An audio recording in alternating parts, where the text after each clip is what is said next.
How are you leveraging the difference between strategic thinking and strategic planning in creating your own leadership network, creating trust amongst those that you lead, and taking the actions that are the heart and soul of your leadership? With our guest, Dr. John Dentico, we are digging deep into all of that, along with the need for you to use foresight to create agility and proactive leadership practices you need to put into place to manufacture mutual trust, which is the real measure of an organization's effectiveness and your success as a leader. Welcome, welcome, welcome to Shedding the Corporate Bitch, the podcast that transforms female corporate executives into powerhouse leaders by showing them how to shed the challenges and overwhelm, along with any fear, insecurity, self-doubt, and negativity holding them back. I'm your host, Bernadette Bose of Ball of Fire Coaching, bringing you powerhouse discussions each week to share tips, advice, and sometimes tough love so you create the riches in your work and life you deserve. Let's do this. John, it's so good to have you. Thank you so much for being part of the show. Thanks so much. It's great to be here. Yeah, it's great to have you. And I'm very, very curious because the subject matter that you focus on and that you work in is, well, you use the word volatile, but is very vast and can be very challenging for many leaders. So let's start with when you say to win the talent war, what exactly is it that you're referring to? Well, what I'm referring to is creating an environment where built on mutual trust and collaboration, where people come to do their best work every single day. That's, to me, is what people are searching for, an alignment, if you will, of values. Right. And the value of, for example, mutual trust. Yes. Is so very important. It's, there's this old saying, the only sure things in life are death and taxes. And there's actually a third one. And the third one is this, that in the world of organizational dynamics, the level of effectiveness of an organization, the ability of that organization to do what they say they can do, is directly related to the level of mutual trust. Wow. The higher levels of mutual trust, the higher levels of effectiveness. Okay, so let's break this down a little bit first. Sure. Why is it so challenging for managers / leaders? And maybe there's a difference between those two because of a lack of any of the things that we're talking about. But why do you think it's so difficult to build mutual trust amongst your team and within an organization? Well, there are several explanations. The one that I've been thinking about and have thought about for a long time is this notion of the structure of bureaucracy, which every organization today still uses as their structure. I mean, if any one of your listeners out there can point to an organizational chart, for example, well, welcome to bureaucracy, because bureaucracy gave us organizational charts. What are they? Well, they're boxes, and people fill those boxes, and they're cogs in a wheel, and they do that job. Okay, it's bureaucracy's a machine. It just cranks stuff out all the time, right? Right. Where did it come from? You have to understand. I mean, get a little theoretical here, but just hang with me for a minute. Where did it come from? Well, it came from a sociologist named Max Weber in the early 1900s, a sociologist who basically wanted to create a more efficient way for people to work together. So that's how bureaucracy was born. When people were coming off the farms in the early 1900s during the Industrial Revolution and on their way into towns to find work, okay? So where did he get it? So you really got to kind of go back. Where did he get it? Well, he got it from Freddie II. Freddie II, otherwise known as Frederick the Great of Prussia, who took a provincial government to a world power with reintroducing organization onto the battlefield. Okay. And what was that based on? Well, it was simple. The enlisted folks had to fear the sergeants, and the sergeants had to fear the officers. So here you have a system that's based on fear. And so when you try to do all these new wonderful things associated with building trust, what you have is this clash of cultures. So bureaucracy is a background assumption. It's always there. And to give you an example of a background assumption, let's say you wanted to go out tomorrow and have a picnic, okay? At say 10 o'clock in the morning. Well, you have a reasonable assurance that the sun is going to come up. So you'll have daylight with, so you can have your picnic. Well, it's just there. That's a background assumption. And the background assumption of the way bureaucracy still manages organizations is this, again, clash of cultures when you're now trying to overlay it with a sense of trust. It's this continuous give and take and combat between these two basic strategies. Right. But doesn't it just also come down to take away all the org chart boxes, because there's got to be some means of structuring, organizing, like you said, efficiency. But doesn't it also come down to just an individual / leaders, like you said, the values, their core values that they may have even kind of been brought up in this bureaucratic environment, but at the same time they decide, no, this is how I want to go about doing it. Right.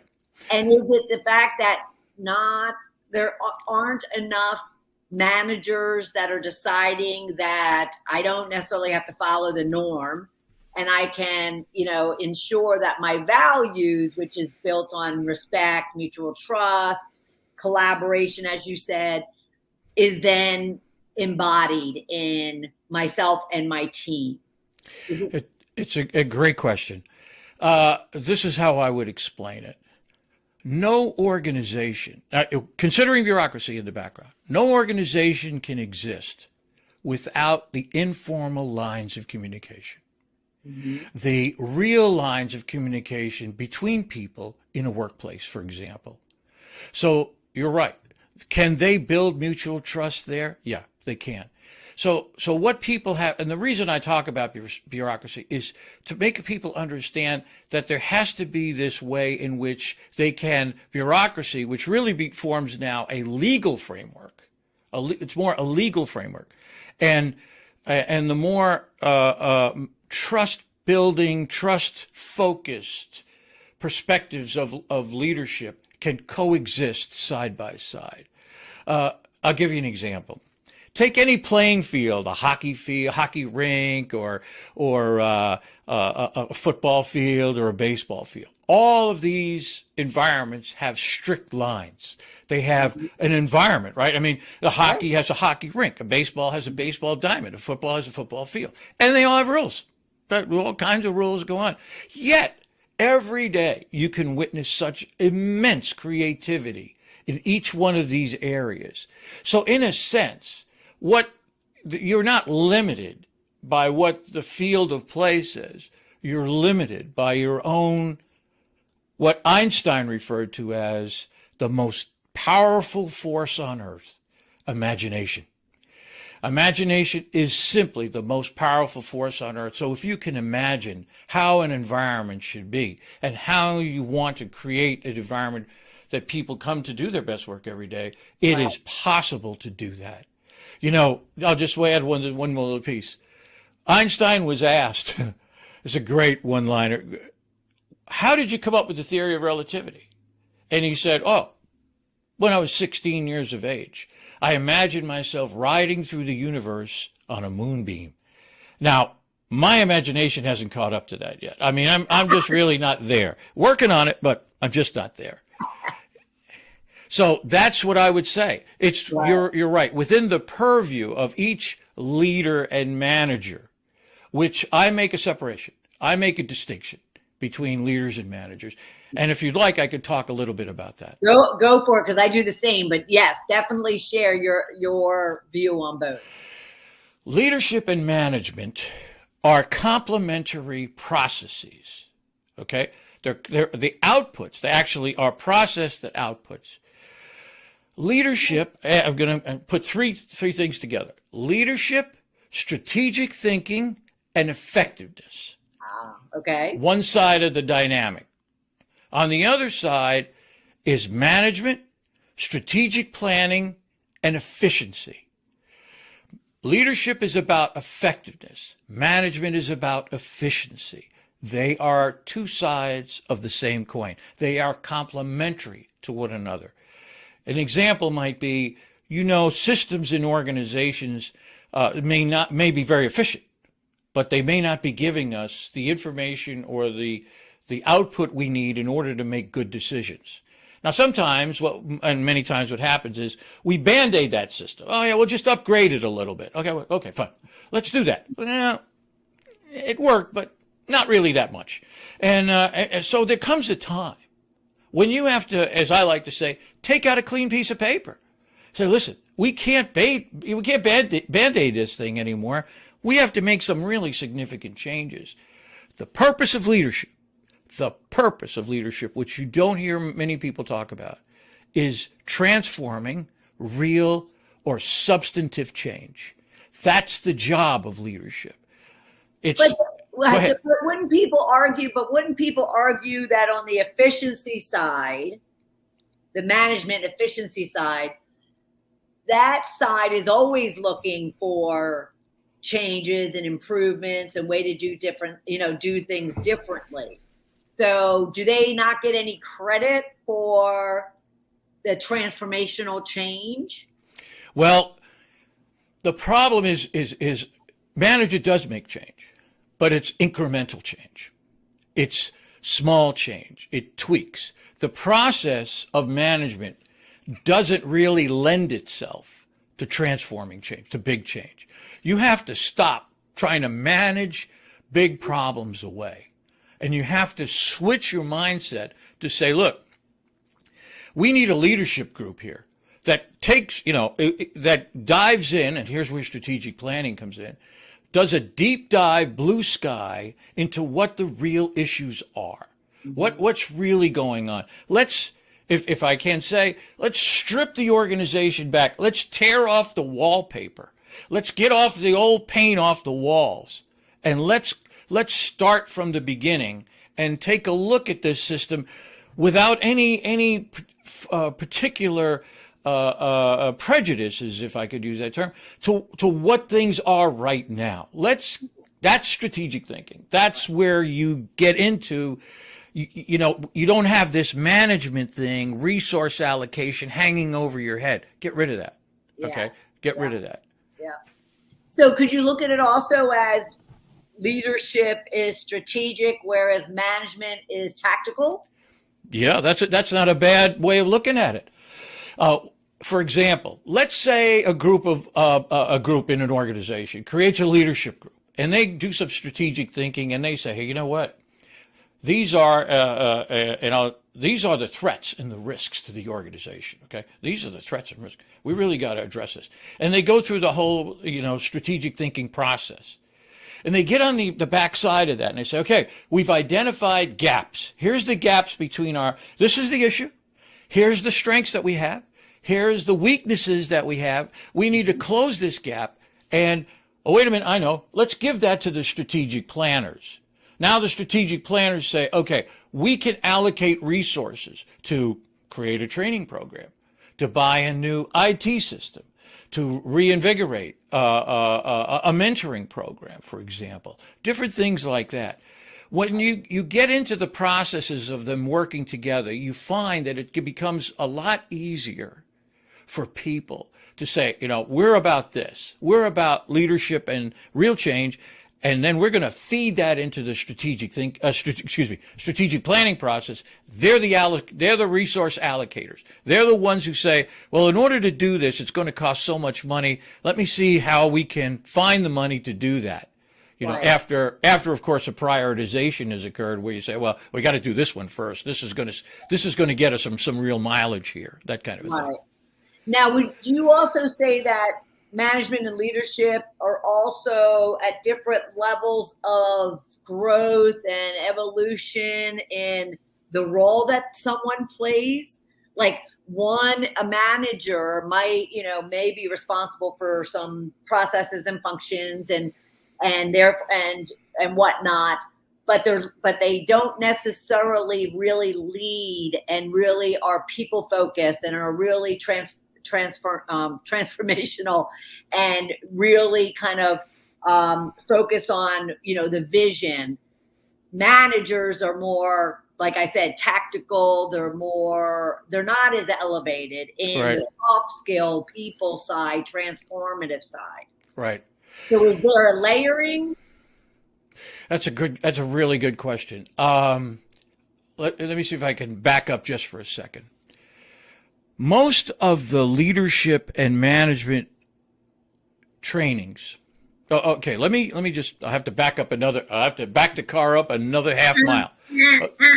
That's right. Okay. I make a differentiation between a leader and leadership. I make a differentiation between a person being a leader and the ability to do leadership, especially in the training world, right? Okay. Most of the leadership training, in my opinion, is leader training. We talk about, believe it or not, the 57 traits of a leader. I bumped into a website one day that said 57 traits of a leader. I thought, oh my God, I'm doomed. I only have 46. That kind of a thing. Or charisma. Oh God, charismatic leader. The answer is, well, they may very well be charismatic. The question is, who do you trust? Yeah. Right. So, that kind of thing. So I make a differentiation between the leader and leadership. And I also and where most people are concerned about the who, and I think your question points to the who. It does. It does. I, John Dentico, am concerned with the what, why, and how.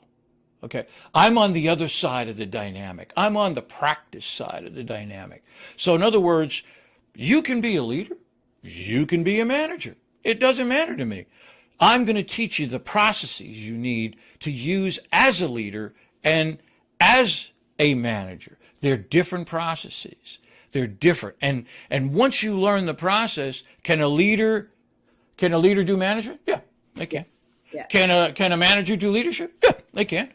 Right. It's just understanding the process. It's sort of like, I know I listened to one of your previous podcasts, and I understand you're a pickleballer. Are you a pickleballer? I am. Okay. Well, it's something I'm about to take up, as a matter of fact. Yay! More pickleballers. Okay.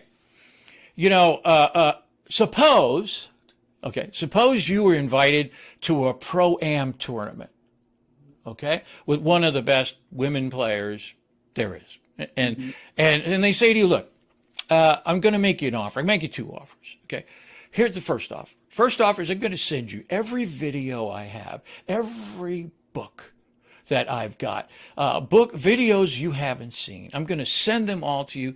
And before we actually play our tournament in a month, you could watch as many as you want. You read all the books you want. That's the first offer. Then the pro says, here's what we're going to do. Every Tuesday and Thursday for the next month, you and I are going to go play doubles. And we're going to get on the court and we're going to play pickleball. And I'm going to be there. I'm going to coach you. If you have any questions, I'll answer any questions. So in a month, when we show up for the Pro-Am tournament, we'll have played 8 times together. We've really got to know each other and trust each other. Okay? It's a learn by doing methodology. And that's where I sit. I sit on the learn by doing side of the equation. Yeah. If I can teach you the process, it doesn't matter who you are. It doesn't matter if you're a manager or leader. You understand the process and you can switch from one side to the other. That's kind of a way of looking at it. I agree. And I do the latter, by the way. And most, oh, you should see when you tell that to golfers, and I ask them who they're, oh, well, Jordan Spieth. Oh, well, Jordan calls you up and says, let's go play some rounds. People are dancing in the aisles. And, but it's kind of a funny way to get to the point that experience is without a doubt, the best way to learn. Doing it is what it's all about. Doing. Absolutely. Right. I absolutely agree with you. Okay. So you've mentioned trust multiple times. And, and it is the foundation, right? It is the foundation. Wouldn't you agree? To basically, everything, relationships, everything, leadership, success. Right. So how do you help maybe even a very dysfunctional team? How do you help them build trust amongst each other? Well, the first thing I would do, is trust, when you hear a lot of people talk about trust, it's not some sort of magical, a golden aura that sits about our heads. We go, oh, I feel so much trust in the air. Oh my God, it's amazing. It's just incredible. No, it doesn't happen that way. No. Right. Mutual trust, and let me explain what mutual trust is first, because that's a little bit different. Oh, that's good. Yep. Okay? Yep. We know that people working for a particular leader, let's say, needs to trust that leader. Okay? You could say politics is based on that whole concept. We need to trust the leader. But it's also important for the leader to trust the people. Okay? So it's more than a two-way street here. Okay? So the leader has to trust the people are going to do what they need to do to function properly. Okay? Mutual trust is when not only the leader is trusted by the people and he trusts the people, but when the people trust one another. That's right. That's mutual trust. Mutual trust. So what mutual trust can be manufactured. You can make mutual trust. Well, before you go there, let me make a note of that. You can make. Do you find that there's more that the leader trusts their people or the people trust their leader? I think it's relative. I think it's relative to the health of the group in the sense that, there's times when I've seen people completely trust the leader, right? And the leader trusts them. They're in a mutual relationship. Right. Okay. And many times, there's this old adage that people don't leave companies, they leave their bosses. I'm sure you've heard that before, right? So that would indicate, of course, that they don't trust this particular individual. Right. Okay. So I think they're reflective of each other. They're reflective of each other. And it's sad when you see that. I mean, when I was 22 years old and a brand new naval officer in the United States Navy, the thing that I learned was that trust was the fuel that drove everything. If you don't have it, you're dead. You're not going anywhere. You're not getting anything done. Right. And as much as it pertains to the military, it pertains even more to organizations. And so, in fact, well, thank you for your service, by the way. It was an honor and a privilege to serve. Okay, so now getting back to making trust. Let's make trust. We're going to make trust, okay? We're going to make it. Almost like an ice cream maker. No, but not really. Okay, so here's a small example, okay? Let's say, Bernadette, I work for you, okay? That's our little scenario. And you say to me, John, that report you owe me, next week on the financial report? I said, well, yeah, I know. Yeah, I got it. She said, could you have that to me, say Tuesday, 10 o'clock? Would that be all right? Oh, yeah, no problem. Tuesday, 9:45, I walk through the door. I have the report in hand. I say, Bernadette, here you go. You kind of scan through it, look at it, and go, hey, this looks great. This is exactly what I wanted. You and I have built a little trust, okay? Let's say this goes on for a year and a half, Okay. And every time you ask for something, Johnny's on the spot. Here it is. And now, over a course of time, we've built trust. We've built mutual trust. Right. Mutual trust comes from mutual practice and mutual engagement. You have to be there. Now, I have here, I'm going to look down here because I want to just talk about this just for a second. I have what I consider to be the best definition of trust I've ever seen. Comes from Michael Josephson at the Josephson Institute of Ethics in Santa Monica, California. And I wrote to Michael and asked him if I could use it in my book, and he was very gracious and said, Nice. hey, go for it. So here's the definition of trust. First, it involves integrity, okay? Consistency among words, actions, and beliefs, okay? The second one is honesty. More than telling the truth, it means acting non-deceptively with candor and forthrightness. The third one is promise keeping, right? You want that report at 10 o'clock? Right. I got it for you, okay? Right. Keeping one's commitments. And here's a very interesting one, loyalty. More than personal loyalty, but loyalty to the overall mission of the organization and the public at large. Love that. Yeah, it's the best definition of leadership I've ever seen. And it has 4 parts, and you put them all together and you have a real sense for what trust is, what you're trying to achieve within trust. So of those things though, again, it doesn't seem like it should be difficult, to want to have loyalty, to, engage with one another with respect, keep your promises. They're core values that I guess you would hope that individuals live by, but I guess there's breaks in it, right? Well, consider this. Consider the pressure placed on leaders and managers to make their numbers. In fact, Jack Welch used to talk about this all the time. There's a tremendous pressure on people to do what needs to be done to remain competitive, even though it may be a misguided idea at the time.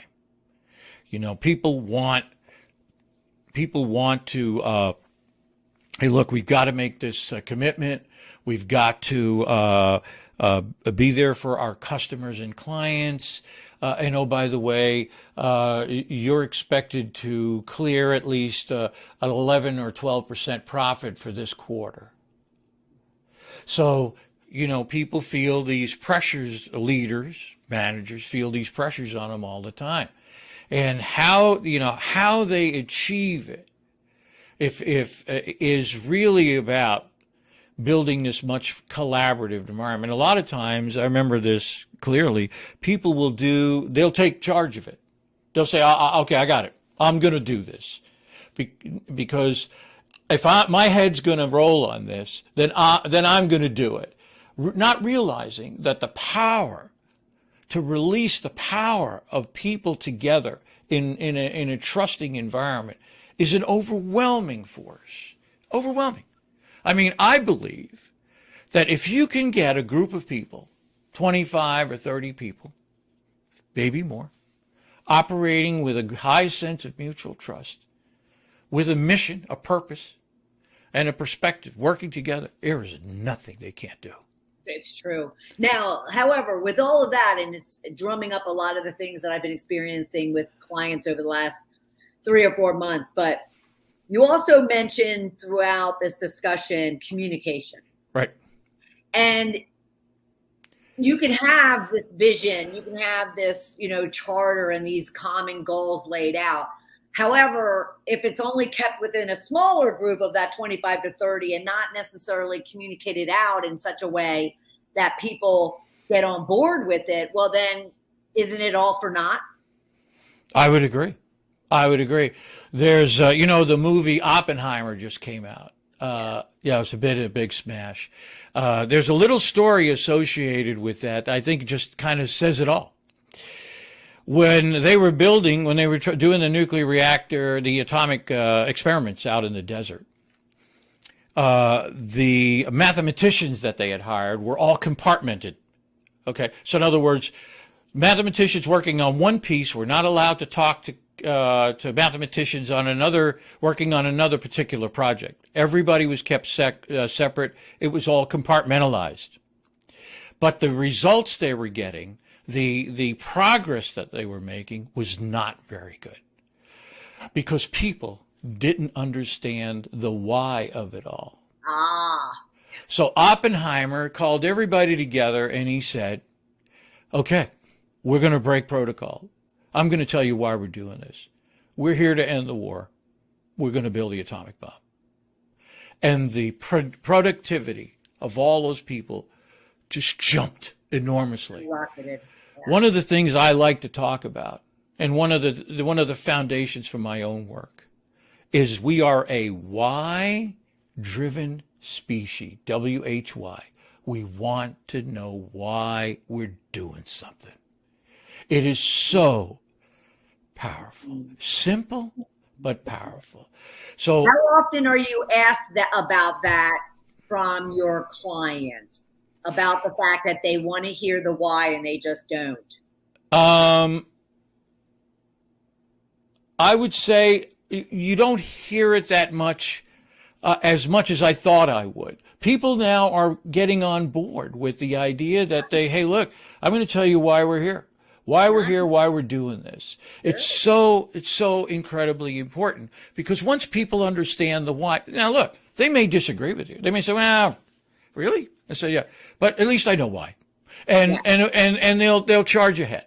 So I find that is just so important. And I make it a point to tell people why.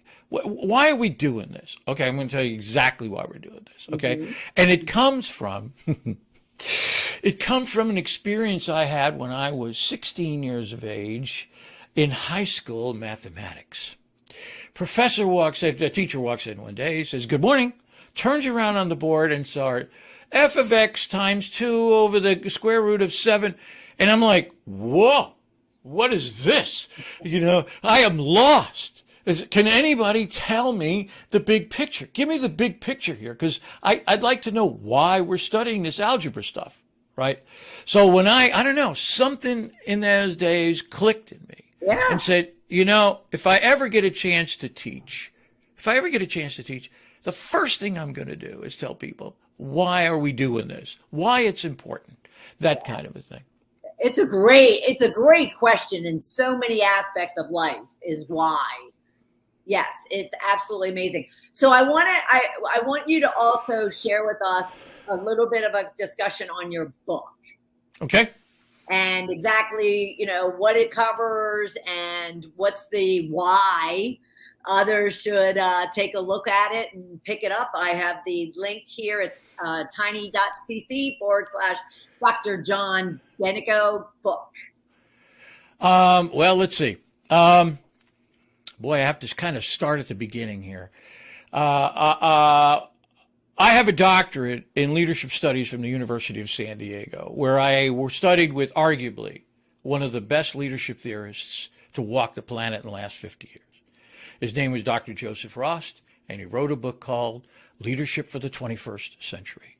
Okay. It's an academic read, but it is one of the most incredibly well thought out and well-founded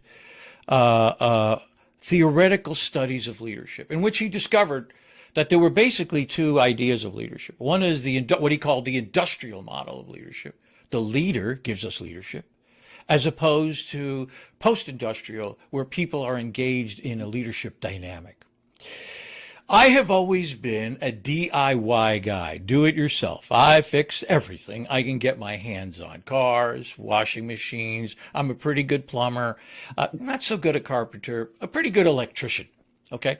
I guess it just was part of my growing up. So when I wrote my book, the attitude I took towards it was that of an attorney.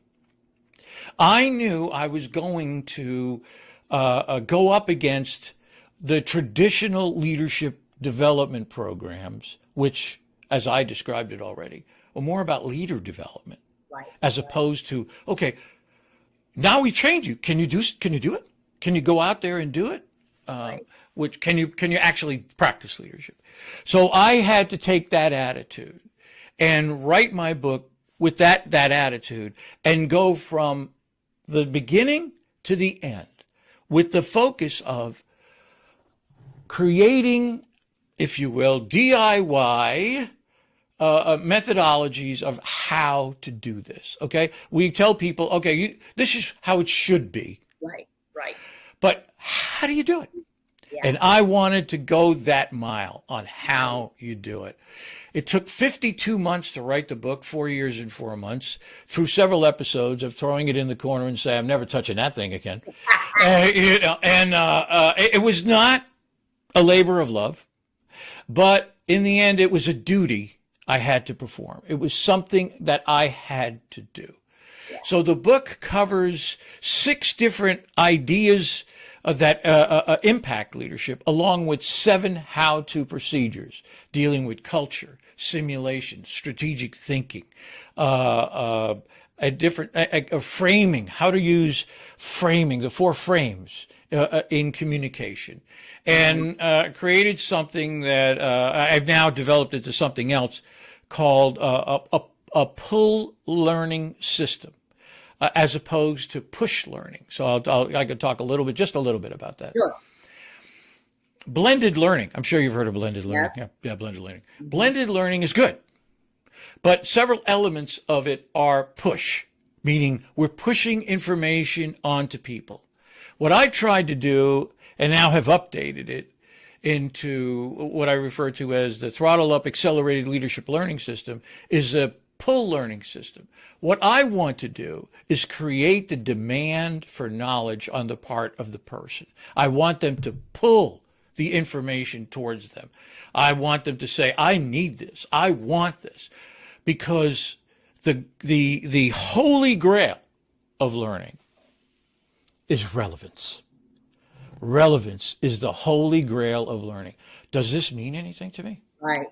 Yes. Can I use it? Is it valuable? Yes. Can I use it? Can I do something with it? I mean, yeah, that's the holy grail of learning. People don't want to spend time learning, spurious kinds of things. They want to say, you know what? I can take that and turn it around and use it tomorrow. That is something I can do. And that's how I really focused my book. Very nice. Very nice. And everyone, I want you to go to, you can go to right to Amazon, right. And you can use the tiny link that we have is tiny.cc/Dr. John Dentico book. And can you share with us the full title? Yes. It's called Throttle Up, How to Accelerate the Impact of 21st Century Leadership. Sure. And that to me, and I'll just leave you with this one other thought, if just to mention it. I talked about the greatest force on earth being imagination, but the greatest motivation on earth is meaning. People want to gain a sense of meaning from the things that they do. They want to matter. They want to be architects, the masters, if you will, of their own fate. Sure. And I believe that let's talk about winning the talent wars now. Let's just go back to the title just for a second. If you want to win the talent wars, you've got to create an environment where people can derive meaning for the things that they do. Nice. Very nice. I love it, John. I love it. Love it. We went full circle on that. That was awesome. Thank you so much for being here. This has been a fabulous and fascinating conversation. Great. I look forward to it. And thank you so very much for having me a guest on your podcast. Oh, you're so welcome. Thank you for being here. All right. That was a powerhouse of a conversation with Dr. John Dentico. He took a different angle on what we typically talk about here when it comes to leadership. He gave us kind of some history and background of where organization structures, where leadership really stemmed from. And it actually was all stemmed around bureaucracies and how bureaucracies even today are really meant to lead with fear. You look at that org chart and there's all these boxes, and many of those boxes are filled with individuals that do lead, from fear of the titles, fear of the positions, fear of the hierarchy, so to speak. Then he just got into, as a result of that old school thinking around leadership, he then discussed how true leadership is built on a foundation of mutual trust, not just trust, but mutual trust. And he discussed the difference even with that, meaning there's one way that you can have trust for someone, and maybe they have trust for you, maybe they don't, you really don't know, maybe you don't even care. But then what he was really emphasizing is when the success of an organization or even of a team, when the leader fully trusts their people, but the people also fully trust the leader, and therefore there's no argument, discussion, there's no distrust in the fact that people will do their job, they'll show up, they'll follow through, they'll keep their promises. And he even went into the 4 frames of communication, which I thought was very powerful when it comes to mutual trust. And then he discussed the difference, but more the complement between leadership and management. Leadership really being based on the foundation of focusing on the effectiveness of an individual, of a team, of the organization as a whole, whereas management really looks at efficiencies. And I happen to ask, okay, so if one side's looking at effectiveness and strategic planning, and the other side, being management, is looking at efficiency and strategic thinking, could we look at that as if leadership is strategic while management is more tactical? And there was some discussion in regards to that. And then we just basically got into talking points around just what it takes and how one can go about building that trust, which is core to any success of a team, of a business, even the individuals, and not only at work, but in life. So I hope you enjoyed that conversation. I would love to hear your comments or your questions out on LinkedIn. So feel free to go to @BernadetteBose on LinkedIn and definitely leave some comments or any questions you might have for me or John on any one of our social sites and on LinkedIn. All right. And I am thrilled that you were here with us this week and look forward to having you right back here next week for another episode of Shedding the Corporate Bitch. Bye, everyone.